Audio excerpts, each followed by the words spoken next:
Hey guys, I'm going to be talking about some of the highlights that are going to be coming in Guild Wars 2.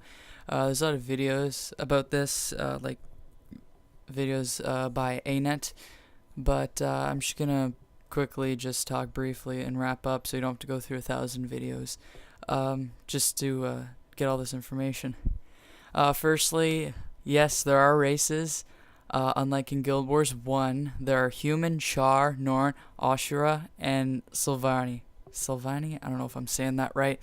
But with each, you can choose your own backstory or history for your character, and it gives your character a lot of personality and replay value because your intro quests will be a little bit different depending on which one or which backstory you choose, and how NPCs interact and treat you will be different. Secondly, playable classes as of right now are warrior, elementalist, necromancer, and ranger. I'm not going to go too much onto that because you can pretty much go on their website and look look at what they do, their abilities, and stuff like that. Um, Next, I'm going to talk about the dynamic event system. This is the real big thing that they're preaching in Guild Wars 2. The dynamic event system refers to any event that occurs in a persistent area. Um, it's pretty much like when players interact with the world and explore the world and stuff like that. They're dynamic because there's multiple outcomes to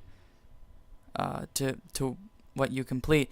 For an example, if some centaurs are attacking some village place, and you kick them out or you beat them out, then they're gonna stay out. But if you don't and you fail, then you're gonna get another dynamic event to kick them out of the town. So that's pretty much what it's all about. The events scale up with when more players come in. So if there's say 5 players, it's gonna be like I'm guessing like a 5-player dungeon with monsters like that, and then it'll scale all the way up and it also increases the level of the monsters. So I guess if there's like 25 people, all level, I don't know, 5, I guess they're going to be level maybe 7 or 8, just because of the so many people. Everyone who actively participates in it will receive rewards. So by actively, I guess they mean that put a conscious effort into it, not just sit in the back and cast one spell every, I don't know. You gotta actually try, not just kind of sit in the back and be loser sucking your thumb. The rewards are gold, experience, and I looked this up, and gold, experience, and karma. I'm not sure what the karma is, but golden experience is obvious, but looking into it, I guess it's karma for I guess that'll be reputation, something like that.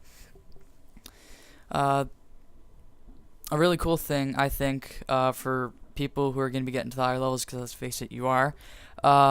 If you're higher level, in order to prevent higher levels from coming in and poning the snot out of lower level dynamic events, ArenaNet is pretty much stopping that from other players from ruining the fun of other players who are lower levels. Sorry. These methods, or the method that I think is really cool, is high level players will be debuffed in those dynamic events. Like if you're level like 10 and you're doing your dynamic event and there's some level, some crazy level, 70 running around in a lower level area, he will pretty much be debuffed. Like in that area that are intended for lower level players. If a level 70 player is entering a level 5 or 10 area, and their difficulty level will reduce to something like, I don't know, if they're level 10, maybe level 12 or something like that, 11 or 10, something like that. So you can replay the completed mission and content of that area without you totally destroying the other level 10 dudes. And so they won't get pissed at you saying, "Get out of here," you know? We don't need you here.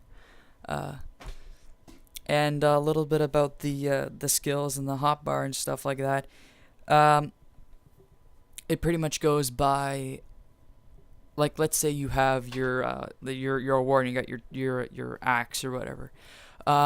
You can also have a ranged weapon. So if you swap that ranged weapon out, your first 5 ability sets swap from your axe abilities to your ranged bow abilities. So, I mean, a warrior can, like, stand back and fire a bow, and then get up close with his 2 axes or 2 swords or maces and swords or whatever, and do something like that. And those that ranged bow isn't just like, pulling aggro or pulling mobs. They actually do substantial DPS with the bow. Your next, I think it's 5 abilities, are your racial abilities and the spells that you put there. Like, if a warrior puts like a war banner there, he's like a support, so he can heal with the war banner. So yeah, that's a little bit about that. So you're not really constantly, swapping out, spells, because your left side, your left 5 abilities, change with the weapon. As with Elementalist, they change with attunement, like fire, water, earth, and air. With Rangers, I'm not sure. I should know, but I'm not really that sure. Same with Necros, I don't really know. But with the Warriors, you change with your weapons. With the Elementals, you change with attunement. So as far as the dynamic events goes, it seems really balanced, and they're really covering everything as far as high level players coming in and doing the content. They really scale them down, debuff them. Well, anyway, guys, thanks for listening, and I'll post another video when ArenaNet gives another update. So, thanks.